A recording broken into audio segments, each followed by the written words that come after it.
Esau, you in motherfucking trouble. That's all I got to say. I'd like to start off by saying Barakatah Yahweh, Ba'ashem Yahushai, Ba'ashem Rakakwadash. Welcome to another live lesson. Esau, the name of this one is, You Devils Have an Insatiable Appetite for Blood. And what you're looking at in front of you is an article that reads, Death Toll from the Slave Trade, the African, really is the Israelite Holocaust, 60 million dead at the hands of white Christian imperialism.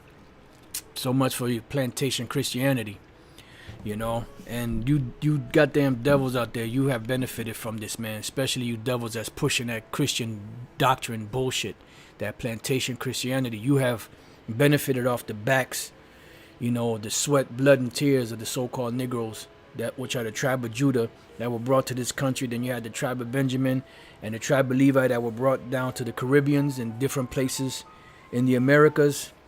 You know, you've also benefited off the backs of the Gadites and the Reubenites, so-called North American Indians, Seminole Indians, and you've also benefited off the backs of the rest of the other 10 tribes here in the Americas, throughout the Caribbean islands, Central and South America, and Mexico, and up in Canada also. So you got a lot to pay for, you know. And this right here, this is something that happened. And when I read this 60 million dead at the hands of white Christian imperialism, I said this is just an estimate, because it's impossible for them to keep records like that. They weren't keeping records like that before, you know. So you know, it could be double, triple, quadruple, or more, you know, that happened. This is just estimations. And then when you read through the article, the population of so-called Africa just didn't grow. Why? Because they were pillaging and taking thousands and thousands and millions, you know, of Israelites as slaves, you know. And it was here, they were bringing them here to the Americas. The Arabs, so-called Muslims, were bringing Jake in captivity throughout, you know, other parts of Europe and other places, you know. So you have Jake all over the place, you know, through this slave trade. All right. And that's not to mention the Northern Kingdom that were already here. So I got this article here. What I'm going to do is read some of it and get some of the highlights of it. Then I have another one called Genocide of Indigenous Peoples, you know, dealing with the 10 tribes and how they massacred them over here, you know. So you devils have an insatiable appetite for blood, but the Most High, he gonna take care of your overindulgent, blood dripping pleasures up in here, because it's up in the book. That's an inside joke. I just changed the lyrics a little bit. All right, so now let's get into it. It says the largest slave trade in the history of the world was created by white Christian Europeans, which are Edomites. All right. So much for Jesus loves you and all this. These devils sitting there trying to break things down to you, you know, pushing a picture of Caesar Borgia / Serapis Crispus in your face, or Christus in your face, telling you to love them while they whipping your back, raping your women, castrating you, killing you, lynching you, you know, making you work free slave for free slave labor without paying you wages, when the Lord is against that.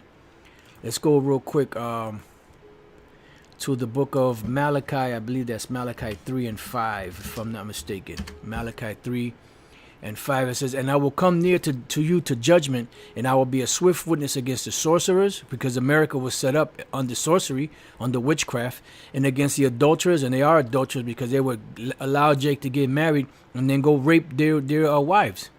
And against false swearers, they are false swearers. They said that the Most High is a so-called black man, his son is a so-called white man. They say his son is a so-called white man, so on and so forth, you know. They swear up and down that they're the people of the Lord. It says, and they make you swear it on the Bible. So they're false swearers, man, all the way around. And against those that what? Oppress the hireling in his wages.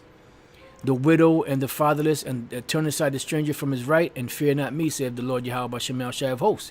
So when they took the Bible, they say they believe in the Bible, but everything they did went against their Bible. So much so that they ripped pages and books out of the Bible to make what was called the slave Bible, so that they wouldn't give anyone the idea, that they were Israelites. And that's exactly what it was. They seen how slaves revolted against their masters, and they didn't want that same thing happening because they had too many of those slave revolts going on. So now let's go back. It says, before it was over, as many as 60 million Africans would be killed, which are Israelites, not Africans, for the profit of white Christian imperialism.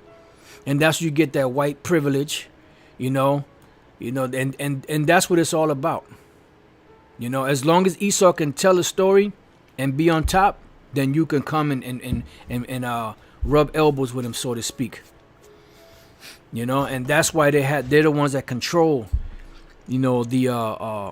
they control what's being pushed out there as far as religion and stuff is concerned. But now the Hebrew Israelite thing is a problem because there's no control over it. It's being guided by the spirit of Yahweh B'Shem El Shai. Like the scripture say, you don't know where the spirit is coming from and you don't know where the spirit is going, because the spirit is like the wind. A key reason for the high death toll was the tidal wave of war and desolation that the slave trade unleashed into the heart of Africa. Huge numbers of people died being marched to the coast of Africa from the interior, as well as in the endless series of wars produced by the quest for new slaves. They had people searching for new slaves. They were selling slaves at such a fast pace that they had to search for more. Millions more would die in the concentration camps at both ends of the sea journey. Yeah, because they had them locked up before they can actually take them across them ships. And significant numbers would die due to the appalling conditions on the slave ships. You see, the financial profits of the slave trade helped build this economic foundation, the economic foundations of America, and that's true. This country was built off the backs, of the so-called Negroes, which are the tribe of Judah. But they also took over the Gadites, the Reubenites, the Issacharites. It was not just the South. Northern business interests made huge profits too. And that's why they so-called emancipated the slaves, to bring them up to the north so that they can have cheap labor. It is difficult to estimate the exact death toll that resulted from the transatlantic slave trade. Why? Because it's just estimates. There wasn't exactly people measuring these numbers at the time. What we looked at are historical estimates, but you know who measured it? The Most High measured it. He knows exactly how many Israelites they killed. And Lord's will, when we get into these scriptures, you'll see of how many people may have died in capture during the voyage at sea, due to disease, starvation, and back-breaking labor in the New World. And you devils are going to do some back-breaking labor, man. But what is certain is that the slave trade was a genocide against the African people, which are the Israelite people. The transatlantic slave trade was also the largest long-distance coerced movement of people in history, meaning forced. The estimates of the numbers killed during the transatlantic slave trade varies anywhere between 6 to 150 million. The official UN estimate is 17 million. However, we ourselves would be inclined to agree the figure of 60 million, given all the variables here, including the fact that during the entire period of the slave trade, Africa's population did not increase. Some may argue that it was because Europe had advanced medicine and technology while Africans didn't, yet during this era, Asia wasn't exactly at a sophisticated technological level either, but their population nearly doubled. We believe the stagnation of Africa's population is as a byproduct of the transatlantic slave trade. And you see here the polls in Europe, Asia, and Africa, 1600s, 1700s, and 1800s, and you see the numbers remain pretty much stagnant for the continent of Africa. It said the transatlantic slave trade took place across the Atlantic Ocean from the 15th through the 19th century. The vast majority of those that were enslaved were deported to the New World, mainly on a triangular trade route and its middle passage. Most of those captured were what? West Africans. And what have we been telling you, brothers? That that the Israelites, when they fled the onslaught of the Romans back in 70 AD, fled into the interiors of Africa. You know, some of them were in North Africa, but a good portion of them migrated to the West Coast. Why? Because the Lord was setting it up for a later date, you know, where they would be put into cargo slave ships and shipped over to the Americas according to the history, Salakis, according to prophecy. Deuteronomy 28 and 68. And this is why these devils try to say, well, no, that don't mean that, because they said that they won't sell themselves, and you know, this, that, the other. They're going to try to sell themselves to slavery. Nobody's going to buy them, so that's not. Man, shut the hell up. Every time the devil opens his pie hole, man. But we're going to show you that. Look, Deuteronomy 28:68. And the Lord Yahweh, Ba'ashem Yahushai, shall bring thee into Egypt again with ships. We walked into Egypt the first time. We walked out of Egypt when we were freed. You know, by the way whereof I spake unto thee, thou shalt see it no more again. And we haven't been able to go back to our land. You know, now you have some Israelites that are going back there, but they shouldn't really be there. It's like they're trying to force the hand of the Lord. You know, Ben Ami and then them other One West groups that come out of One West, you know, that are going over there to the land of Israel, shouldn't really be there, because the Lord is going to destroy that place. So it's obvious that they don't know the prophecy or the scriptures. Otherwise, they wouldn't be there. They'd be waiting for the Lord to bring them back. These devils ain't going to give you that land. They took it from the Palestinians. And they go into war with the Palestinians. You think they're just going to, oh, yeah, you're right. You're the Israelites here. We'll just give you the land. No, you ain't going to get that land, man. And there you shall be sold unto your enemies for bondmen and bondwomen, and no man shall buy you. That's a see, no man shall buy you. And the slaves that were brought here were bought. This is old English way of saying no man shall save you. Now let's go to the actual word buy. It could be applied something bought, but it also applies to redeeming. Qanah. To get, acquire, create, buy, possess. Right? Let's go. It says of the Most High originating, creating, redeeming his people. See? So it's a redemption. So no man's going to be able to redeem you. Why? Because Yahweh Shai, when he comes back, he's coming back to what? To redeem the purchased possession. Let's get that real quick. That's another lesson, Lord, is what I wanted to do through the Spirit. Let's go to Ephesians, the first chapter. I want to get that real quick.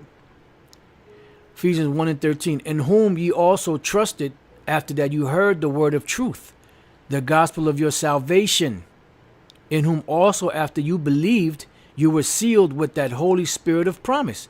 See, so that's the sealing of the elect, which is the earnest of our inheritance until the redemption of the purchased possession, unto the praise of his glory. So we're waiting until the redemption of the purchased possession. You see? And this is what we're waiting for. The redemption of the purchased possession. Why? Because the Lord said that no man shall buy you.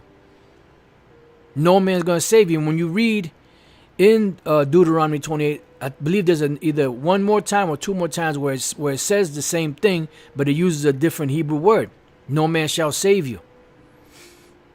Now, when we scroll down here to the book of Deuteronomy, because these are all the places in the scriptures where this word Qanah appears. Right? So when we scroll down here to the book of Deuteronomy, the 32nd chapter, right? What do you have? Do ye thus requite the Lord, O foolish people and unwise? This is the Lord speaking to Israel. Right? Let's go to this real quick. Gamal, which is camel, to deal fully with recompense. Right? You can't recompense the Lord. There's no recompense. The only recompense back then was what? Was the shedding of a particular animal's blood in order to receive the atonement for sins. So it says, "O foolish people and unwise, is not he thy father? He's our father, that hath what? Brought thee. Bought thee, Salakia. And what do you see there for the word bought? Qanah, which is what? Redeemed thee. So no man shall buy you, meaning no man shall redeem you. Why? Because when you go into the law, there was a law in the Bible where if your brother fell in decay and was sold into slavery, or sold, his possession was sold, you that had the money, you can go and redeem him. You could ransom him. You could give the person money that he owed the money to, and take him back to yourself and redeem him. But this was going to be so devastating that you were going to be sold as slaves and slave men and slave women, that there will be no man to redeem you, no man to ransom you. You see? And that's what this is talking about. This is not talking about actual, they won't buy you. Because it's stupid, like Elder Pastor said, it's stupid for somebody to want to be a slave and no, I'm not going to buy you. They'll just snatch him up. And like Elder Pastor said too, who's going to get that money? You know? Usually you sell something because you know somebody's getting payment. But anyway, going back to the article, the number of they were captured in West Africa. The number of Africans brought to the New World were so great, the Israelites, that they became the largest number of immigrants to be brought to the New World before the late 18th century. By 1820, nearly 4 Africans or Israelites for every 1 European had crossed the Atlantic, and about 4 out of every 5 females that traversed the Atlantic were from Africa, because they were Israelites. And this was the Lord setting it up, because didn't the Lord say that in the latter times he was going to bring those other 3 tribes over here? And that's what happened. Those other 3 tribes came over to this side of the world to be joined up eventually with the rest of the 10 tribes that were already here. How about that? This was not the first time in history that Africans or Israelites were kidnapped from their homes and enslaved. Europeans and Muslims engaged in the slave trade for centuries before the colonization of the Americas. Yet the transatlantic slave trade further bled Africa of its people and resources. While it was not the only slave trade in Africa, it was the largest in terms of sheer volume and intensity. Why? Because this was the Most High had the spirit on these devils for greed. They could never have enough. You see? As Elika Mbokolo wrote in Le Monde Diplomatique, I guess that's French. The African continent was bled of its human resources via all possible routes across the Sahara, through the Red Sea, from the Indian Ocean ports, and across the Atlantic. At least 10 centuries of slavery for the benefit of the Muslim countries from the 9th to the 19th. 4 million enslaved people exported via the Red Sea, another 4 million through the Swahili ports of the Indian Ocean, perhaps as many as 9 million along the Trans-Saharan caravan route, and 11 to 20 million, depending on the author, across the Atlantic Ocean. The number of lives lost in procurement of slaves remains a mystery. Why? Because they don't have the actual numbers. And that's why, you know what, I was going to save I'll read it again, Lord's will. Let's read this. Isaiah 26:21. For behold, the Lord Yahweh B'Shem Yahushai cometh out of his place to punish the inhabitants of the earth for their iniquity, because the Lord is coming back to redeem us. He's coming back to kick ass. The earth also shall what? Disclose her blood. Why? Because there are a set number of Israelites whose blood was shed here, as it says in Revelation 17, that they shed the blood of the saints, that could not be estimated. They don't have an actual number. Remember, these are all estimates. They weren't record keeping back then like they do now. It says, and shall no more cover her slain. Why? Because they're covered. Why? Because no one knows the exact amount. No one knows how many. And that's just dealing with the tribe of Judah. Let's not get into Gad, so-called North American Indians. Let's not get into Reuben, the so-called Seminole Indians. Let's not get into Issachar, the so-called Mexicans, the Caribbean islands, up in Canada, Central America, South America, Mexico. Come on, man. So you devils have an insatiable appetite for blood, but the Most High got something for you. He got a cure for you. We know you can't help it, devil, but the Lord got a cure for you. So the word disclose, galah, to uncover, remove. See, so whatever was covered up in the soil of this land, the Lord is going to make it right. And that's why he's bringing the devastation that he's bringing through the missiles. And Elder Ayatan did something where he posted an actual picture of of glass jars filled with sand from different places in America where it was tainted with a slave blood or something along those lines. So this place is polluted, and that's why it's got to be destroyed. All right, so let's go back. But according to the author of American Holocaust, it is likely that the number of slaves who died in the procurement is equal to the number who survived. A database compiled in the 1990s put the figure for the transatlantic slave trade at more than 11 million people. That's just their figure. That's an estimate. For a long time, an accepted figure was 15 million. Although this has recently been revised downward, Patrick Manning, the author of The Slave Trade, estimates that about 12 million slaves entered the Atlantic trade between the 16th and 19th century, and about 1.5 million died on board ships. Others have put the estimate of ship deaths at 2.2 million. So they're at variance. They don't know. They can't come to an agreement because there's no way to calculate that. But the Most High knows. 4 million died inside Africa after capture, and many more died young. These estimates also do not cover how many slaves died in the New World. See, so this is just dealing with extracting them from Afri, which is the land of Ham, right? Putting them in those concentration camps that they had. There was some dying there. Putting them on them nasty stinking ass ships where some of them died. Been bringing them over here where they died of disease or too hard labor or heartache. So on and so forth. It says, all right, so, you brothers can read the rest of this if you want. I left it in the description box. It goes into more detail. But that's it on that. Let's go to the genocide one now. It says the genocide of indigenous people is the mass destruction of entire communities of indigenous people. Which you had Gad, Reuben, you had Issachar. Down in the islands, you had the Ephraim, Manasseh, Simeon, so on and so forth. Indigenous peoples are understood to be people whose historical and current territory has become occupied by colonial expansion or the formation of a state by a dominant group such as a colonial power. While the concept of genocide was formulated by Raphael Lemkin in the mid-20th century, the expansion of various European colonial powers such as the Spanish and British empires and the subsequent establishment of colonies on indigenous territory frequently involved acts of genocidal violence against indigenous groups in the Americas, Australia, Africa, and Asia. According to Lemkin, colonization was in itself intrinsically genocidal. You see? He saw the genocide as a two-staged process. The first being the destruction of the indigenous population's way of life. And that's what they did. They took Gad, they subjugated them, and then they ripped their language from them, their customs. They ripped everything out of them by separating the families.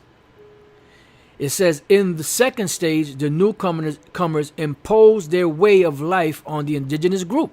And that's where you had re-education places. And this is something that's systematic. This so-called New World Order is all about that. Re-education camps. You have the red, the blue, and the green or yellow list. And usually the green or yellow list was what? For re-education. Those that can be reformed. Reformed to what? Reformed to Esau's bullshit. They're what? Plantation Christianity. Death toll from the slave trade, the African Holocaust, the Israelite Holocaust. 60 million dead at the hand of what? White Christian imperialism. Come on, man. So according to David Maybury Lewis, imperial and colonial forms of genocide are enacted in two main ways. Either through the deliberate clearing of territories of their original inhabitants in order to make them exploitable for purposes of resource extraction or colonial settlements, or through enlisting indigenous people as forced laborers, because they made Gad work also. And they look, man. The when you go down to the Caribbean islands, how do you think what you think they did to the natives once they subjugated them? They put them in slavery. They made them dig out caves so they were hollowed out, looking for silver and gold. They will work them to death. So sometimes 24 hours a day till they just died of exhaustion. So these devils got rich off of the backs of the Israelites. Judah, Benjamin, Levi, Simeon, Ephraim, Manasseh, Gad, all the way down to Issachar. It says in colonial or imperialist projects of resource extraction, the designation of specific events as genocidal is often controversial. Now we're going to jump down. We're going to jump down to Native American genocide. From the colonial period of the early 1500s through the 20th century, the indigenous peoples of the Americas have experienced massacres, tortures, terror, sexual abuse, systematic military occupation, removal from ancestral territories, the forced removal of Native American children to military-like boarding schools, allotment, and a policy of termination. You know, then on the islands, the so-called Spaniards, they had something called the encomienda, which is something similar. You see? Because all the tribes caught hell, man. Historians and scholars whose work has examined this history in the context of genocide have included historian David Stannard, the anthropological demographer Russell Thornton, as well as scholar activists such as Vince Deloria Jr., Russell Means, and Ward Churchill.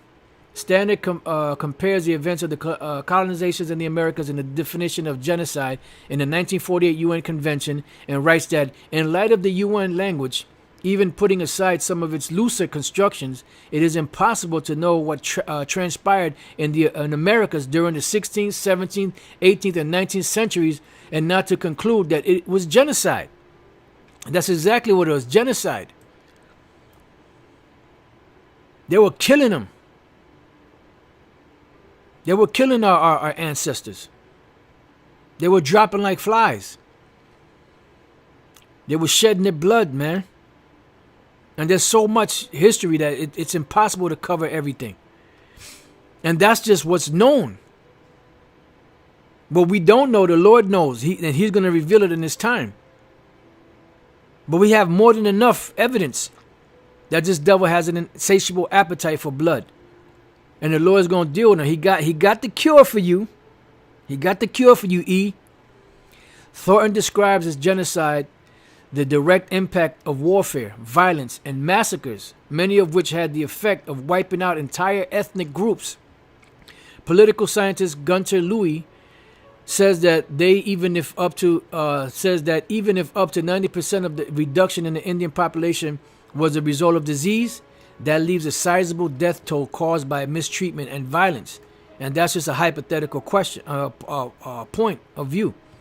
Native American Studies Professor Roxanne Dunbar Ortiz says proponents of the default position emphasize attrition by disease despite other causes equally deadly, if not more so. In doing so, they refuse to accept that the colonization of America was genocidal by plan. And that's exactly what it was. It was genocidal by plan.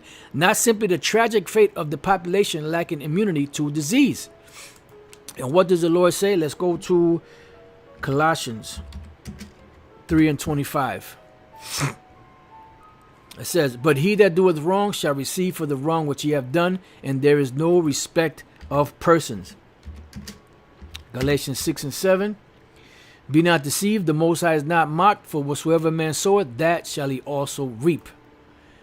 So going back, by 1900, the indigenous population in the Americas declined by more than 80%, and by as much as 98% in some areas. The effects of disease such as smallpox, measles, and cholera during the first century of colonization contributed greatly to the death toll. while violence, displacement, and warfare by colonizers against the Indians contributed to the death toll in subsequent centuries. As detailed in American philosophy, from Wounded Knee to the present, it is also apparent that the shared history of the hemisphere is one framed by the dual tragedies of genocide and slavery. Both of which, because they put the 10 tribes in slavery also. They show you in that series, the Borgia series that they had on Showtime, I believe it was, where they actually brought a Taino slave in front of the King Ferdinand and Queen Isabella, and he had a yoke. He was chained up. Both of which are part of the legacy of the European invasion of the past 500 years. Indigenous people, north and south, were displaced, died of disease, and were killed by Europeans through slavery, rape, and war. In 1491, about 145 million people lived in the Western Hemisphere. By 1691, the population of indigenous Americans had declined by 90 to 95%, or by around 130 million people. All right, so that's it on that. So now let's get into some of these precepts. Ezekiel 35:1 on down. And this is right here, Ezekiel 35 is the cure for you devils. The cure. And I know like I was that Diana Ross? If there's a cure for this, I don't want it. Well, you're going to swallow it down, devil. You're going to take this cure and swallow it down.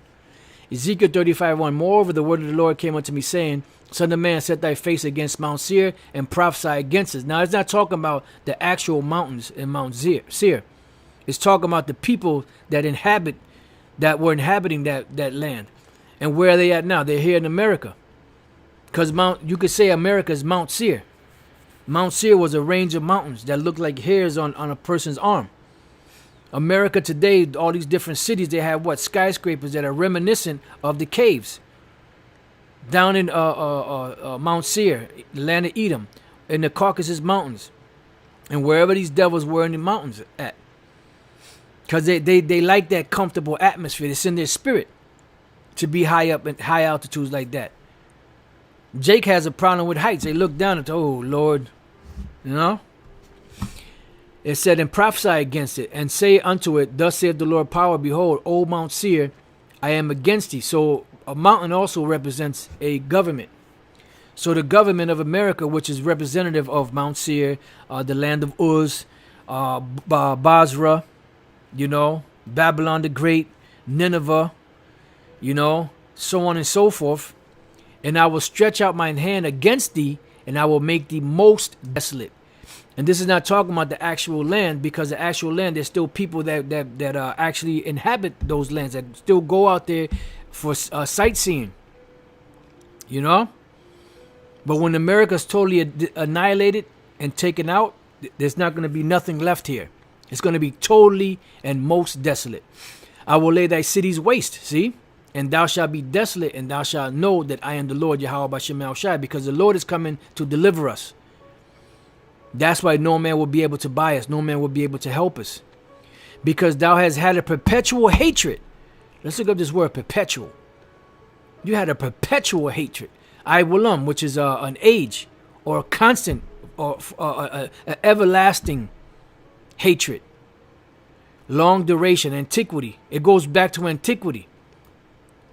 We can go back as far as you want to go back. We can go back all the way to the Garden of Eden with the man that was called the serpent and Adam. We could take it up to Cain and Abel. Cain being Esau in the later on in the reincarnation, and Abel being Jacob later on. We could take it to Esau and Jacob, or Jacob and Esau in the future, and we could take it up to today. The so-called Negroes, Latinos, and Native American Indians, which are the Israelites, and you so-called white people, which are the Edomites. That hatred has been going from way back then. You never forgot. It's something in your spirit that always reminds you when you see Jake, especially the tribe of Judah, to put mad hell on them. It says futurity, meaning the future, forever, ever, everlasting. So even to this very day, perpetual, old, ancient world. All right, so let's go back. You have had a perpetual what? Hatred. Ayabah. Enmity.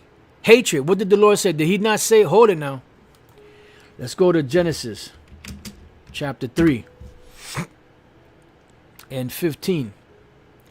I'm going to start at 14. And the Lord said unto the serpent, which is an actual man, because thou hast done this, thou art cursed above all cattle, because they are cursed above every beast. They're the lowest form of man on the planet, viler than the earth. And above every beast of the field, upon thy belly shalt thou go, and dust shalt thou eat all the days of thy life, because they're going to be in a constant state of confusion. Because although they have the world's wealth, although they have the records of everything, they still can't figure out that they're going down. They know, but they don't know. Salakia. And I will put enmity between thee and the woman, and between thy seed and her seed. So it said what? He will put enmity between thee and the woman, meaning between your seed and the seed of Israel later on. This ain't talking about the Eve. This is talking about the actual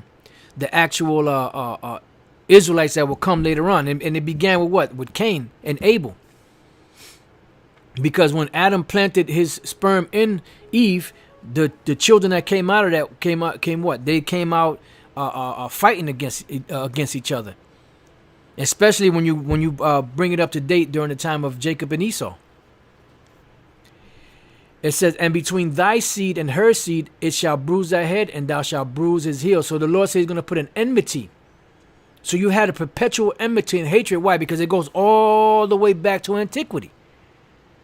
Back during the time of the Garden of Eden.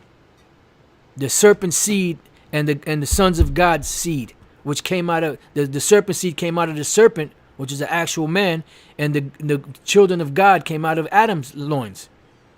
I mean, they both came out of Adam's loins, but they were separated. Cain had the seed of the wicked, and Abel had the seed of the righteous. But Abel was killed, and we believe through the Spirit he was brought back as Seth. And Seth had the children that had, which were the sons of God. All right? So going back, because thou hast had a perpetual hatred, and hast shed the blood of the children of Israel by the force of the sword in the time of their calamity, and the time when their iniquity had an end. See, you should have never put your hands on the children of the Lord, man. He said, touch not my anointed and do my prophets no harm. He that toucheth you toucheth the apple of the Lord's eye. So you in trouble, Jack.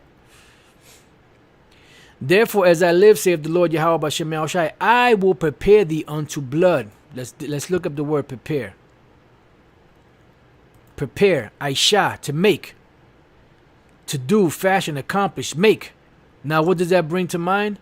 Let's go to Romans chapter 9 and verse 22. What if the Most High, willing to show his wrath and to make his power known, endured with much long suffering the vessels of wrath fitted to destruction? So these devils are the vessels of wrath fitted to destruction. Let's go from there real quick to the book of Proverbs 16 and 4. The Lord hath made all things for himself, yea, even the wicked for the day of evil. So the Lord took out of one lump, which was Isaac, and he created one vessel unto honor, which were the Israelites, and another vessel unto dishonor, which were the Edomites, the E's. So he said, what if the Most High, willing to show his wrath and to make his power known, endured with much long suffering the vessels of wrath fitted to destruction? They were tailor-made for destruction. That's why they do the things that they do. They can't do right. Let's go to Jeremiah 13. They can't do right, man. It's not in their makeup. It's not in their DNA. It's not in their spirit. Jeremiah 13:23. Can the Ethiopian change his skin? No, but you leave it to this devil, they can bleach it now. Or the leopard his spots. Leopard can't change his spots. Then may you also do good that are accustomed to do evil? No, you can't do good because you're accustomed to doing evil. And the scripture said, let favor be shown to the wicked, yet will he not learn righteousness. So now let's go back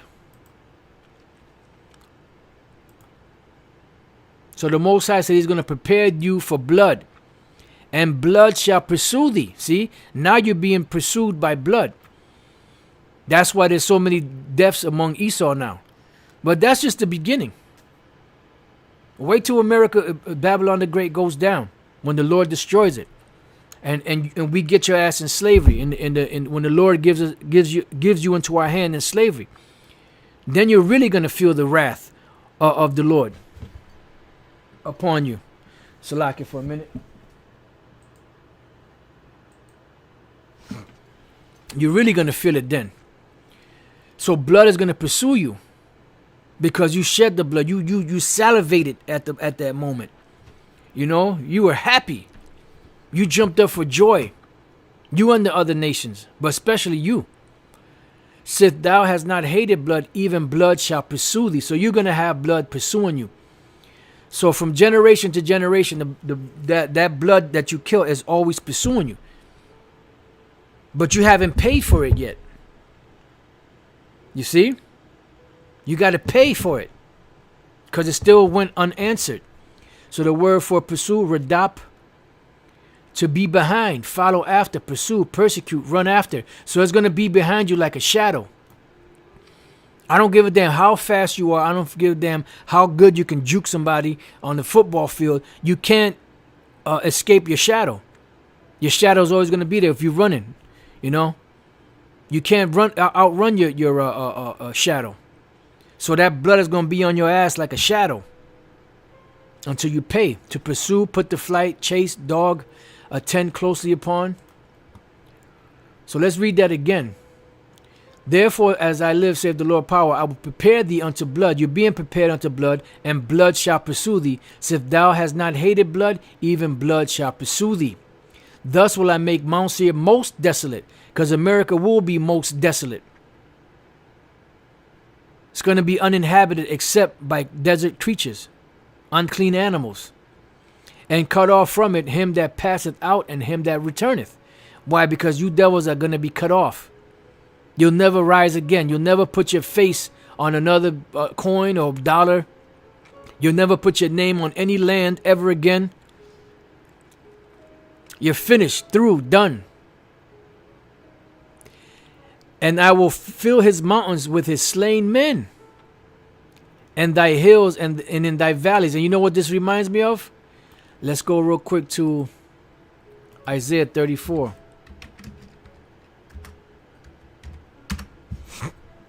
Come near, ye nations, to hear, and hearken, ye people. Let the earth and all that is therein, the world and all things that come forth of it. Because the Most High got a message. So listen up. For the indignation of Yahweh B'Shem Yahushai is upon all nations, and his fury upon all their armies. That's why the Lord is amassing that great army over there in the Middle East. Because he's going to tear you nations' asses up too. But the first in line is Esau, the Edomites, the E's. He had utterly destroyed them. He had delivered them to the slaughter. And this is going to be after the destruction. Their slain also shall be cast out, and their stink shall come up out of their carcasses, and the mountains shall be what? Melted with their blood. So the Lord is going to destroy you.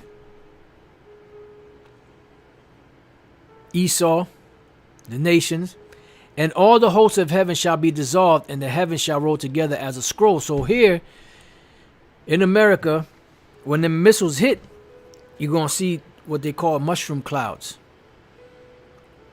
which is what Isaiah and the Apostle John and them saw in their visions. The different prophets saw in their visions.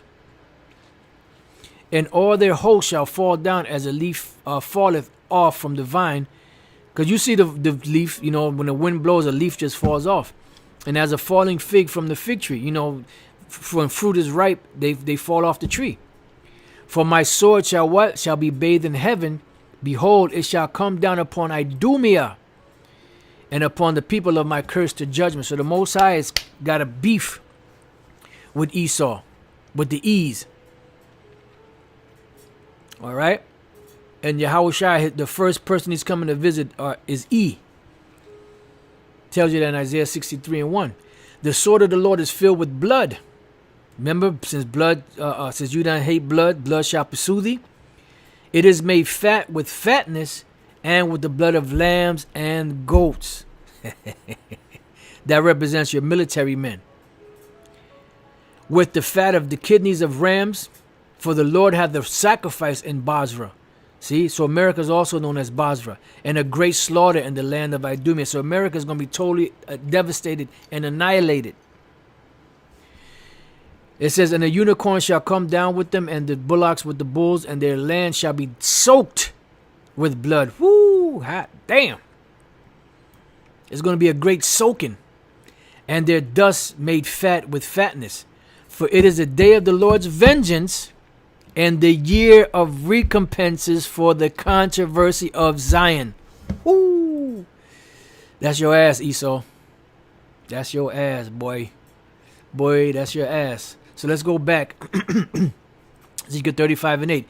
And I will fill his mountains with his slain men, in thy hills and in thy valleys and in all thy rivers shall they fall that are slain with the sword. And the Lord said he's going to make this place a plain.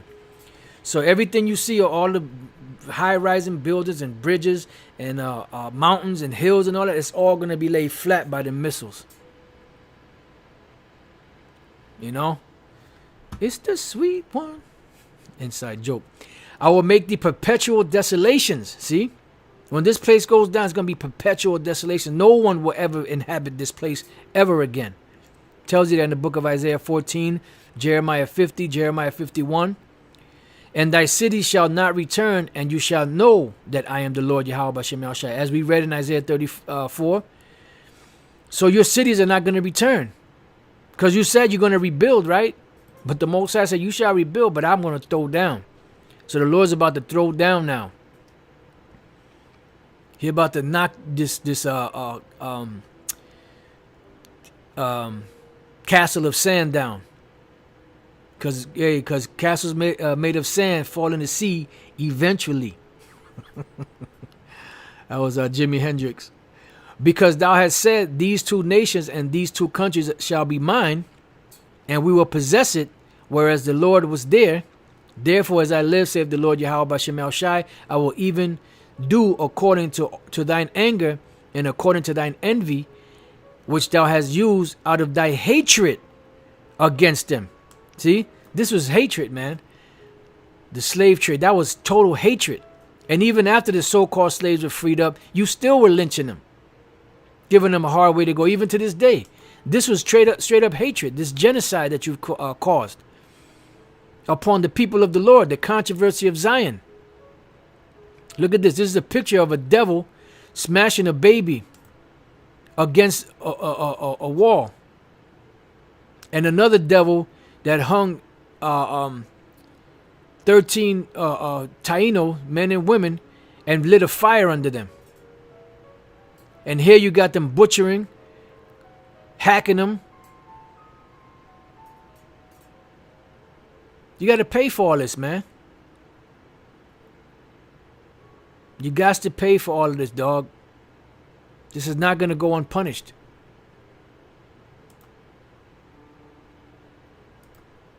So let's go back. And I will make myself known among them when I have judged thee. And thou shalt know that I am the Lord, and that I have heard all thy blasphemies which thou hast spoken against the mountains of Israel. Yeah, because you still talking shit about Israel. The real Israelites, so-called Negroes, Latinos, and Native American Indians. Saying they are laid desolate, they are given us to consume. And that's what you felt like. Because since the Lord didn't do nothing to you, you thought that the Lord was with you. Tells us that in the book of Isaiah 55. Psalms 55. Thus with your mouth you have boasted against me. So you boasted against the Most High when you took us and you boasted against us. Because we are the Most High's inheritance. And have multiplied your words against me. I have heard them. Thus saith the Lord power, when the whole earth rejoiceth, listen good, I will make thee desolate. And the whole world is not rejoicing yet. So the Most High is going to take America out, put your dumb devil ass in slavery along with the other nations, and after a period of time that you serve slavery, you will be rounded up and burnt up And everybody's going to be rejoicing after that. Ding dong, the witch is dead. As thou didst rejoice at the inheritance of the house of Israel, because it was desolate. And you did. You and the nations rejoiced. So will I do unto thee. Thou shalt be desolate, O Mount Seir, and all Idumea, even all of it. And they shall know that I am the Lord. Now let's go to Numbers 35:33. So you shall not pollute the land wherein you are, for blood it defileth the land, and the land cannot be cleansed of the blood that is shed therein, but by the blood of him that shed it. And that's the bottom line. So you got to pay, and that's why we read earlier in Isaiah, which we'll get that after, Exodus 21:16. And he that stealeth a man and selleth him, or if he be found in his hands, he shall surely be put to death. And this is the penalty. And that's just for taking a slave, an Israelite slave. So you got a lot to pay for it, devil. Isaiah 26:21. For behold, the Lord cometh out of his place to punish the inhabitants of the earth for their iniquity. The earth also shall disclose her blood, and shall no more cover her slain. Because the Lord is going to reveal you. Nahum 3:1. This is dealing with ancient Nineveh, but we could apply this to America. Woe to the bloody city. It is full of lies and robbery. The prey departeth not. Because we're still in your hands. We're still in your hands, devil. Habakkuk 2:9. Let's just go straight to the point. 2:12. Woe to him, destruction to him, that buildeth a town with blood, and establisheth a city by iniquity. And you have done this. America, Canada, the Americas, all the way down to South America, Central America, the Caribbean islands, America, Mexico, Canada. You have established this place upon blood. So destruction unto you. And no matter what you do, you're not going to be able to escape it. It says, behold, is it not of the Lord of hosts that the people shall labor in the very fire, and the people shall weary themselves for very vanity? So you're going to be wearying yourself for very vanity. The scriptures say that you are wearied in the multitude of thy counsels. Meaning you having all these different counsels of what you should do to better this situation or that situation. It ain't going to work. It ain't going to happen. It's a direct plague from Yahweh B'Shem Yahushai. Obadiah 1:10. For thy violence against thy brother Jacob, shame shall cover thee, and thou shalt be cut off forever. And this is following you all the way from back then till now. Psalms 137:7. Remember, O Lord, the children of Edom in the day of Jerusalem, who said, race it, even to the foundation thereof. Yeah, you were helping the Babylonians destroy us. And the Lord is calling you, O daughter of Babylon. He's calling you Edomites, the daughter of Babylon, who are to be destroyed, because eventually you will be destroyed. Happy shall he be that rewarded thee as thou hast served us. Happy shall he be that taketh and dasheth thy little ones against the stones. Just like you did to us. It's only retribution. Just like you did to us, it will be done to thee. See? You took our little ones and you dashed them against the stones. So what's going to happen to you? Happy shall he be, meaning us, that taketh and dasheth thy little ones against the stones. So when the kingdom is established and we get your ass in slavery, your red, hairy ass in slavery, that's what we're going to be doing to you. You reap what you sow, man. You reap what you sow, you reap what you sow. That's it. That's all right. When the I haven't watched the lives after they process. I think after they process, if I'm not mistaken, they get fixed up, something like that, But them devils do that. Like I'm looking at the video output, as soon as I start, it's green.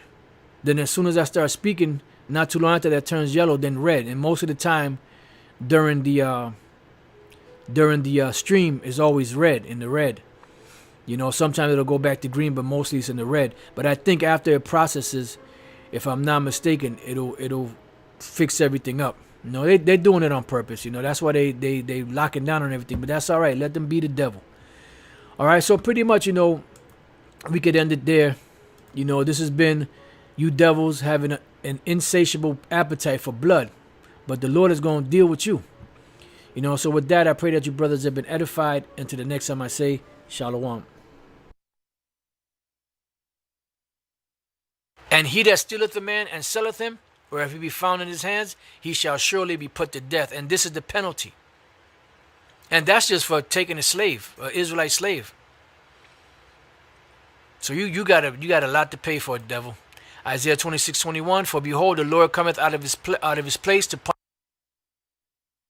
punish the inhabitants of the earth for their iniquity. The earth also shall disclose her blood, and